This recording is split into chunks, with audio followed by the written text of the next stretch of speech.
अल्हम्दुलिल्लाह नहमदुहु व नस्तईनुहु व नस्तगफिरुह व नशहदु अन ला इलाहा इल्लल्लाह वहदहु ला शरीका लह व नशहदु अन्न मुहम्मदन अब्दुहु व रसूलुहु व सल्लल्लाहु अलैहि व अला आलिहि व अस्हाबिहि व सल्लम। अम्मा बादु फ़अऊज़ु बिल्लाहि मिनश शैतानिर रजीम। बिस्मिल्लाहिर रहमानिर रहीम।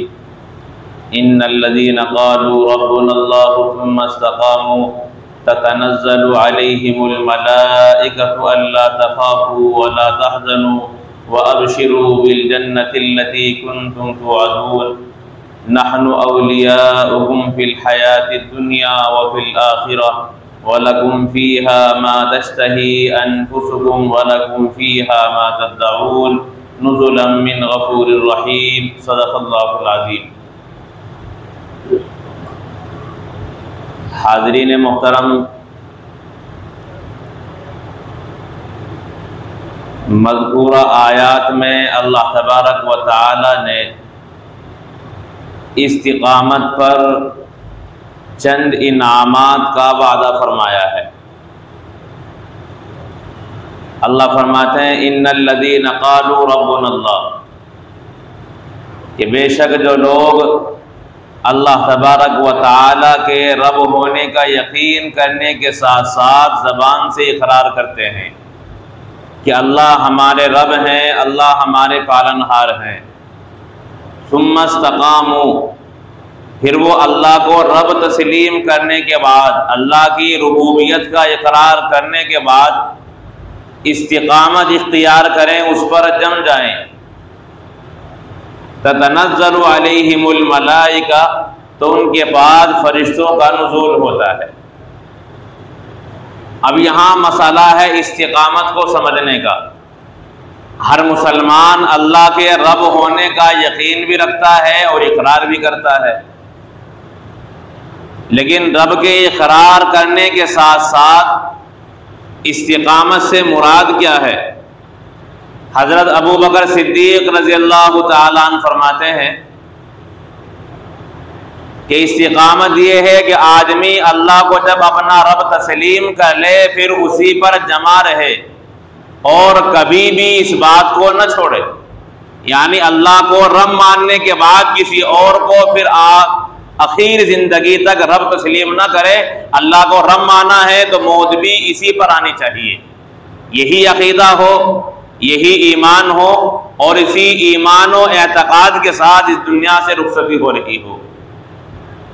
हज़रत उस्मान इब्न अफ़्फ़ान रज़ी अल्लाह तआला अन्हु फरमाते हैं कि इस्तिक़ामत ये है कि जब आदमी ने अल्लाह को अपना रब मान लिया, अब इंसान जो भी नेक अमल करे उसमें इखलास नीयत का होना ज़रूरी है कि वो नेक अमल सिर्फ अल्लाह की रज़ा के लिए किया जा रहा हो, किसी मखलूक के लिए कोई अमल न किया गया हो। इसीलिए कि जब रिया हो जाती है फिर वो अमल बर्बाद हो जाता है। बंदा नमाज पढ़े, रोज़ा रखे, ज़कात दे, हज करे, कोई भी बड़े से बड़ा अमल करे, जब उसमें दिखावा होगा तो वह अमल अकारद होगा, बर्बाद होगा, उस पर अल्लाह का कोई वादा नहीं है। बल्कि रिया और दिखावे की वजह से वो बंदा और गुनाह का मुर्तकिब हो जाता है। अमल पर जो सवाब मिलना था वो सवाब भी खत्म हो जाता है और उल्टा उस पर वबाल भी पड़ता है कि गुनाह उसके जिम्मा आयद हो जाता है। इसीलिए उस्मान इब्न अफ़्फ़ान फरमाते हैं कि अमल में इखलास नीयत हो, ये इस्तिक़ामत है। और हज़रत उमर फ़ारूक रज़ी अल्लाह तआला अन्हु फरमाते हैं कि जब बंदे ने अल्लाह तबारक व तआला को अपना रब मान लिया, अब बंदा अल्लाह ताला के तमाम अहकामात चाहे वो करने के हों उन पर अमल करे और वो छोड़ने के हों तो उनको छोड़ दे, तो अल्लाह के हर हुक्म पर अमल करे। और आगे फरमाते हैं कि इधर उधर न भागे लोमड़ी की तरह। इस तरह लोमड़ी कभी आगे भागती है, कभी पीछे भागती है, तो मुसलमान का ये काम नहीं है कि कभी अल्लाह के हुक्म पर अमल कर ले और कभी छोड़ दे। ये मुसलमान का काम लोमड़ी वाला नहीं होना चाहिए। ये इस्तिक़ामत की तफसीर बयान फरमाई है हजरत सैयदना उमर फारूक रज़ी अल्लाह तआला अन्हु ने। और हजरत अब्दुल्लाह इब्न अब्बास, हजरत अली मुर्तज़ा रज़ी अल्लाह तआला अन्हुमा ने इस्तिकामत की तफसीर बयान फरमाई है अमल साले। बहरहाल जितने भी अक़वाल हैं उन तमाम का खुलासा ये है कि आदमी अल्लाह तबारक व तआला के रब होने का इकरार करे और फिर नेक आमाल करे, इसलिए कि अल्लाह ताला ने जन्नत का जो वादा किया है वो ईमान और नेक अमल ही पर फरमाया है। इन्नल इंसान लफी खुस्र, तमाम इंसान खसारे में है, इल्लल्लज़ीना आमनू व अमिलुस्सालिहात, जो लोग ईमान लाए और ईमान के बाद नेक अमल करें वो लोग खसारे से, नुकसान से महफूज हो जाते हैं। तो इन्नल्लज़ीना क़ालू रब्बुनल्लाह में तौहीद का और ईमान का तज़किरा किया गया है और सुम्मा इस्तक़ामू में तमाम मुफ़स्सिरीन के अक़वाल को जमा करके खुलासा ये निकलता है कि इंसान आमाल सालिहा करे, तो ईमान भी हो और अमल साले भी हो। जब इंसान के पास ये दोनों चीजें होंगी, अल्लाह तबारक व तआला फरमाते हैं ततनज़्ज़लु अलैहिमुल मलाइका, ऐसे लोगों पर फरिश्तों का नुज़ूल होता है। तो ये अल्लाह ताला ने जो आगे वादे किए हैं इस आयत करीमा में वो इस्तिकामत पर किए गए हैं। हजरत अब्दुल्ला सकफी रज़ी अल्लाह तआला अन्हु रसूल अकरम सल्लल्लाहु अलैहि वसल्लम की खिदमत आली में हाजिर हुए और अर्ज किया, या रसूल अल्लाह, मुझे कोई ऐसा अमल बता दीजिए जो जामे हो और मुझे आपके बाद किसी से पूछने की जरूरत ना पड़े। तो रसूल अकरम अलैहिस्सलाम ने फरमाया, कुल आमनतु बिल्लाह सुम्मा इस्तक़िम, कि तुम अल्लाह तबारक व तआला पर ईमान लाओ और फिर उस पर जम जाओ, उस पर मुस्तकीम रहो और ईमान के बाद ईमान को न छोड़ो, ईमान पर कायम रहो और उसके तकादों को पूरा करते रहो। बस ये ऐसा अमल है कि तुम्हें इसके बाद किसी से पूछने की जरूरत नहीं होगी। और ये इस्तिकामत कितना अहम अमल है। अल्लाह के रसूल अलैहिस्सलातु वस्सलाम को भी हुक्म दिया गया, फस्तकीम कमा उमिर, कि जो आपको हुक्म दिया गया है आप उस पर जमे रहें। तो अल्लाह के रसूल अलैहिस्सलातु वस्सलाम को भी अल्लाह तबारक व तआला ने ईमान पर और अल्लाह ताला के अहकाम पर जमने का हुक्म दिया है, जबकि कोई मुसलमान सोच भी नहीं सकता कि अल्लाह के हुक्म पर आप अलैहिस्सलातु वस्सलाम जमे न हो। आपसे ज्यादा आमाल सालिहा पर, अल्लाह के अहकाम पर कौन जम सकता है। आप अंदाजा लगाएं, जब मुशरिकीन मक्का ने रसूल अकरम अलैहिस्सलातु वस्सलाम के सामने पेशकश की कि अगर तुम्हारा तौहीद का ऐलान करने से, ईमान की दावत देने से, बुतों की मुखालफत से ये मकसूद है कि तुम्हें सरदार बनाया जाए, तुम बड़े बन जाओ, तो हम तमाम के तमाम इलाके का आपको सरदार बना लेते हैं और आपके हुक्म के बगैर हम कोई काम नहीं करेंगे। और अगर तुम्हारा मकसूद ये हो कि तुम्हारे पास ज्यादा दौलत जमा हो जाए तो हम आपके कदमों में इतना जखीरा इकट्ठा कर देंगे और सोना चांदी इतना आपके पास जमा हो जाएगा कि पूरे अरब में आपसे बड़ा कोई मालदार नहीं होगा। और अगर आपका मकसूद ये हो कि आप किसी लड़की से या किसी औरत से शादी करना चाहते हो तो आप अहले अरब में से जिसकी लड़की पर हाथ रखेंगे वो आपके निकाह में दे दी जाएगी, उससे आपका निकाह कर दिया जाएगा। तो रसूल अकरम अलैहिस्सलातु वस्सलाम ने फरमाया कि मेरा ये मकसूद नहीं है, बल्कि अल्लाह तबारक व तआला ने जैसा मुझे हुक्म दिया है मैं उस पर इखलास के साथ अमल करता हूँ। और इखलास इतना है कि अगर मेरे सीधे हाथ पर सूरज रख दिया जाए और उल्टे हाथ पर चांद रख दिया जाए तब भी मैं तौहीद का ऐलान करने से और लोगों को दीन की दावत देने से बात नहीं ले सकता। तो ये थी इस्तिकामत कि चाहे कुछ भी हो जाए, रसूल अकरम अलैहिस्सलातु वस्सलाम के लिए मंसूबा बनाया गया कि आपको कत्ल कर दिया जाए, आपको सूली दे दी जाए, या आपको जिला वतन कर दिया जाए, या फिर किसी मकान में आपको कैद कर दिया जाए, मगर आपके कदम में और आपकी इस्तिकामत में जलजला पैदा नहीं हुआ, बल्कि आप अलैहिस्सलातु वस्सलाम जमे रहे और आपने अपनी जान की कोई परवाह नहीं की और तौहीद का ऐलान रसूल अकरम अलैहिस्सलातु वस्सलाम ने तमाम मक्के वालों के सामने किया और उनके बुतों की मुखालफत की, इसलिए कि अल्लाह तबारक व तआला के तौहीद के साथ बुतों की इबादत को जमा नहीं किया जा सकता। अल्लाह को तो मुशरिकीन मक्का भी मानते थे, जब उनसे सवाल किया जाता था वो इकरार करते थे, अल्लाह को मानते थे, लेकिन अल्लाह के साथ दूसरों को भी पूजते थे, दूसरों की भी परस्तिश करते थे। तो वो अल्लाह की जात के मुनकिर नहीं थे, वो लोग मुशरिक थे। अल्लाह को मानने के साथ साथ दूसरी चीजों की इबादत करना और दूसरों को अल्लाह के खुदाई में शरीक करना, ये उनका अमल और उनका एतकाद और यकीन था।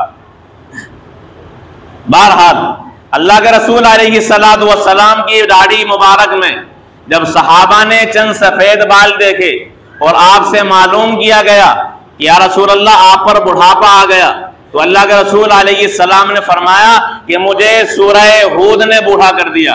और जब आपसे सवाल किया गया फिर आपने फरमाया कि सूरह हूद में जो आयत है फस्तकीम कमा उमिर, कि आप जैसा आपको हुक्म दिया गया है आप उस पर जमे रहे, मुस्तकीम रहे। इस आयत करीमा की वजह से मुझ पर बुढ़ापा आ गया है और दाढ़ी मुबारक में सफेद बाल नजर आ गए हैं। यानी इस्तिकामत इतना बड़ा अमल है कि अल्लाह के रसूल अलैहिस्सलातु वस्सलाम भी उसे बर्दाश्त नहीं कर पाए और आप अलैहिस्सलातु वस्सलाम पर बुढ़ापे के आसार जाहिर हुए कि आपकी दाढ़ी मुबारक में सफेद बाल नजर आने लगे। बहरहाल इसी इस्तिकामत का अल्लाह तबारक व तआला ने मुसलमानों को हुक्म दिया है कि अल्लाह को रब मानने के बाद उस पर जम जाओ। ये नहीं कि चंद महीने या रमजानुल मुबारक के एक महीने में नमाज अदा की और फिर उन्हें जैसे ही रमजान का मामला पूरा हुआ अपनी तमाम इबादत कुंडी पर लटका दी गई कि बस अब जरूरत नहीं है। इस्तिकामत का मतलब है कि आदमी मुस्तकिल अमल करता रहे, चाहे रमजान हो या गैर रमजान हो, जुमे का दिन हो या दूसरे अय्याम हो, आदमी की इबादत होनी चाहिए। ये इस्तिकामत नहीं है कि हफ्ते में एक दिन जुमे की नमाज पढ़ी और फिर पूरे हफ्ते छुट्टी। अजीब मामला में शर्म नहीं आती, सफेद हो गए हैं, कब्रों पर पांव लटक रहे हैं, कभी भी मौत आ सकती है, कभी भी मौत का फरिश्ता दस्तक दे सकता है और तमाम औलाद की शादी से फरागत हो गई है। कोई अपने जिम्मे फरीजा भी आयद नहीं रहा है सिवाय अल्लाह के अहकामात के, उसके बावजूद भी मुसलमान अमल करने के लिए तैयार है। जिन्हें कोई काम नहीं है, कोई काम नहीं है, वो भी नमाज में आने के लिए तैयार नहीं है, अपनी दुनिया और आखिरत दोनों बर्बाद कर रहे हैं। तो मुसलमान सिर्फ रमजान के लिए मुसलमान नहीं होता, मुसलमान 12 महीने का मुसलमान होता है।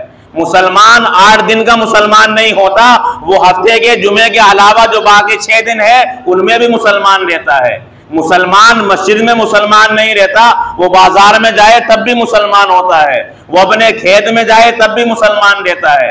तो हर जगह मुसलमान को इस्लाम का ख्याल रखना चाहिए। मुसलमान कहीं भी हो, कोई भी महीना हो, कोई भी दिन हो और कोई भी जगह हो, हर जगह हर मौके और हर वक्त पर यह देखे कि मेरे रब्बे कायनात का और मेरे परवरदिगार आलम का क्या हुक्म है, अल्लाह तबारक व तआला ने किस मौके पर मुझे क्या हुक्म फरमाया है। इन तमाम अहकामात की पाबंदी करना ये मुसलमान का शेवा और मुसलमान के लिए लाजिम और फर्ज ऐन है।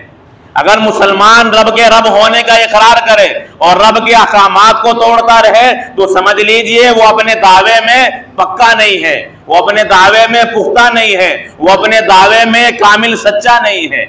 अजीब मामला है कि जुमे की नमाज पढ़ी जाती है फिर असर की छोड़ दी जाती है। नेक अमाल के और नमाजों के कबूल होने की अलामत ये लिखी है कि बंदा जोहर की नमाज पढ़े, उसे असर की नमाज की तौफीक हो जाए तो समझ लो उसकी जुमे की नमाज कबूल है। असर की नमाज पढ़े फिर मगरिब की नमाज की तौफीक हो जाए तो समझ लो उसकी असर की नमाज कबूल कर ली गई है। और असर की नमाज पढ़ी जाए, मगरिब की नमाज की तौफीक न मिले, मगरिब की नमाज छोड़ दे तो समझ लो उसकी असर कबूल नहीं है। जुमे की नमाज पढ़े और फिर असर की नमाज छोड़ दे, समझ लो उसका जुमा कबूल नहीं है।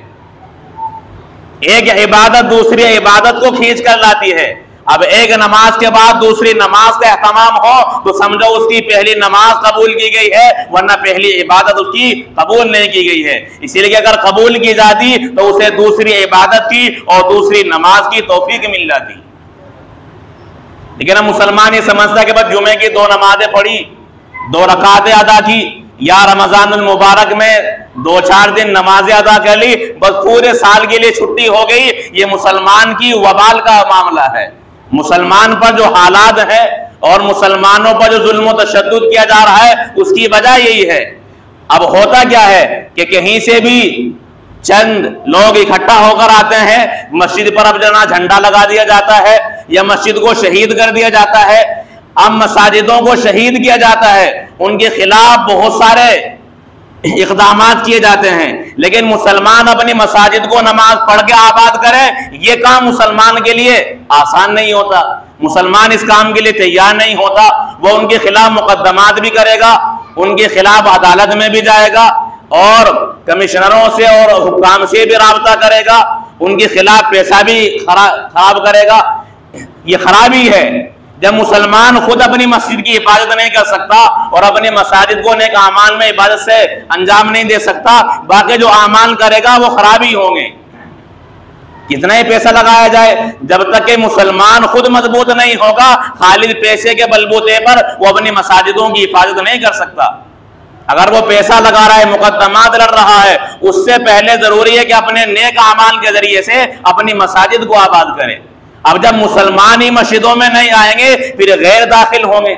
आप पंजाब में जाकर देखें, कितनी मसाजिदें हैं जहां तबले बजाए जा रहे हैं, जानवरों को बांधा जा रहा है, हत्ता के वहां डीजे बज रहा है, और गुरुद्वारे बहुत सी मसाजिदों में कायम है। उसकी वजह यह कि मुसलमान भागे और छोड़ उन अपनी मसाजिदों का कोई ख्याल नहीं किया।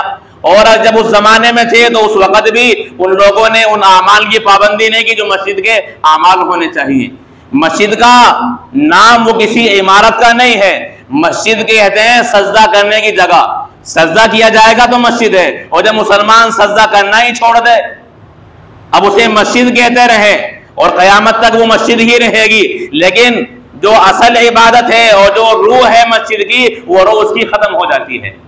इसीलिए मुसलमान नेक आमाल करे और अपनी मसाजिदों को नमाजों के जरिए से, तिलावतों के जरिए से और दूसरे नेक आमाल के जरिए से आबाद करता रहे, तब कहीं जाकर मुसलमानों की मसाजिदों की हिफाजत होगी।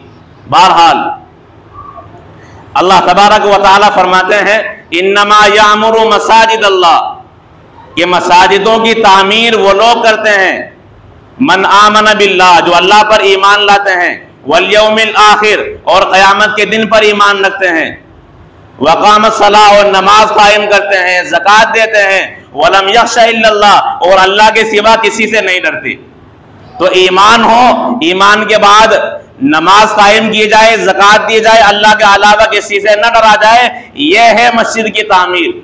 तो अल्लाह ताला ने तामीर मस्जिद वो दीवानों को नहीं बताया, तामीर मस्जिद अल्लाह ताला ने फर्शों को या टेल को, पत्थरों को करार नहीं दिया, बल्कि तामीर मस्जिद अल्लाह ताला ने जो बयान किया है वो है अल्लाह पर ईमान लाना, क़यामत पर ईमान लाना, आखिरत पर ईमान लाना, नमाज कायम करना, ज़कात देना और अल्लाह के सिवा किसी से न डरना। ये तामीर मस्जिद है जो अल्लाह ने कुरान में बयान किया है। मुसलमान टेल, बड़े बड़े पत्थर और डेकोरेशन बनाकर ये समझता है कि मैंने मस्जिद की तामीर कर दी, वो मस्जिद की तामीर नहीं है। मस्जिद की तामीर का ताल्लुक इंसान के ईमान और आमाल सालिया के साथ है, वो दरो दीवार के साथ नहीं है।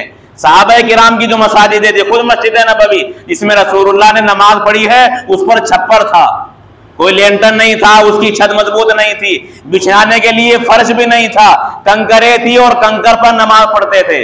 हत्ता के बाद मतलब जब सजदे में चुभती तो एक हाथ से उसे हटाया जाता, फिर सजदा किया जाता, और जब बारिश आती तो तमाम मस्जिद में पानी पानी हो जाता और गाढ़ा हो जाता मिट्टी होने की वजह से। ये हालत थी मस्जिद नबवी की। और उस हालत में अल्लाह के रसूल ने क्या फरमाया कि जो मेरी मस्जिद में नमाज अदा करता है 50,000 नमाजों के बराबर सवाब मिलता है।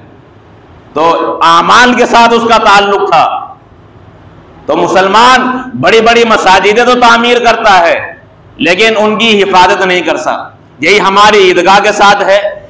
ईदगाह में पैसा लगाया, कितनी जमीन है, दीवारें भी की गई है, मुकम्मल इंतजाम, नीचे ईंटें भी बिछाई गई है, लेकिन उसके बावजूद इसकी हिफाजत का जो काम होना चाहिए वो हम नहीं करते।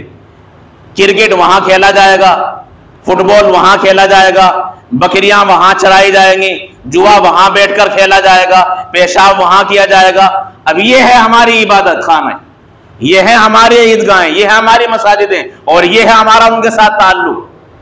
और फिर प्रोपेगेंडा कहता है गैर ने कर दिया, फुला ने कर दिया। अब ये देखो हमने क्या किया है, हमारा किरदार कैसा है, हमारे आमाल कैसे हैं। गैरों पर उंगली उठाने से पहले अपना किरदार को तो देखा जाए। कभी हमने सोचा कि हमारी मसाजिदों की हिफाजत कैसे होगी, कभी सोचा हमारी ईदगाह की, हमारी कब्रिस्तान की हिफाजत किस तरह होगी? और हिफाजत का ताल्लुक आमाल के साथ है या बस चाय की दुकानों पर बकवास करने का नाम है? कभी नहीं सोचते। जगह जगह चौराहों पर, गलियों पर, हर जगह तज़किरा है कि ईदगाह में ये हो गया, ईदगाह में वो हो गया, लेकिन हमने क्या किया है ये कोई नहीं सोचता, कभी नहीं सोचता मुसलमान। इसीलिए तो मुसलमान परेशान है। मसाजिद महफूज नहीं, मदारिस महफूज नहीं, ईदगाह महफूज नहीं, खानकाह महफूज नहीं, जान महफूज नहीं, माल महफूज नहीं, मदारिस व मसाजिद महफूज नहीं, हमारी कुरान उसे जलाया जा रहा है। जब मुसलमान कुरान को पढ़ेगा ही नहीं तो क्या हालात आएंगे? होता यह घरों में रखे रखे जब बोसीदा हो जाते हैं, पढ़ने काबिल नहीं रहते, दिमक लग जाती है, वो मस्जिद में लाकर रख दिया जाता है। जब वो किसी काम का नहीं होता, पढ़ने के काबिल नहीं होता, तो यहाँ मसाजिदों में रख दिया जाता है। फिर उसकी दफन करने वालों को भी इंतजामात मस्जिद वाले करते हैं। उस आदमी की खुद अपनी जिम्मेदारी ये थी कि वो अपने कुरान की हिफाजत करता, लेकिन जब पूरे पूरे साल के साल रखा रहेगा, 10 साल 20 साल हो गए जुज़्ज़ा में बंद रखा हुआ है, तो दिमक लग जाती है, कागज पर लिखा हुआ है, उसके हुरूफ मिट जाते हैं, नुकूश खत्म हो जाते हैं। लेकिन मुसलमान को पढ़ने की तौफीक नहीं होती, वो रखा रखा बोसीदा हो जाता है। तो हमारा किसी भी शोबे के साथ, किसी भी दीनी मुआमले के साथ हमारा मुआमला सही नहीं है। इसीलिए हम पर ये आफतें हैं, मुसीबतें हैं, और तमाम के तमाम जो जुल्म व तशद्दुद के निशाने बनाए जा रहे हैं वो मुसलमान है। उसकी वजह यह कि मुसलमान का किरदार सही नहीं है। सब कुछ समझ जाएगा अगर खुद को मुसलमान संभाल ले, और जब तक मुसलमान खुद को नहीं संभालेगा ये दुनिया के हालात कभी नहीं समझ सकते। इससे ज्यादा खतरनाक और इससे ज्यादा बदतर हालात पैदा होंगे। अगर इन हालात को बदलना चाहते हो, अपने किरदार को बदलो। बुढ़ापा आ गया, मस्जिदों में नहीं आते, क्या कब्र में जाने के बाद मस्जिद का ख्याल आएगा? मौत पर जब फरिश्ता आ जाता है, फिर किसी इंसान को अल्लाह कहने की मोहलत नहीं मिलती।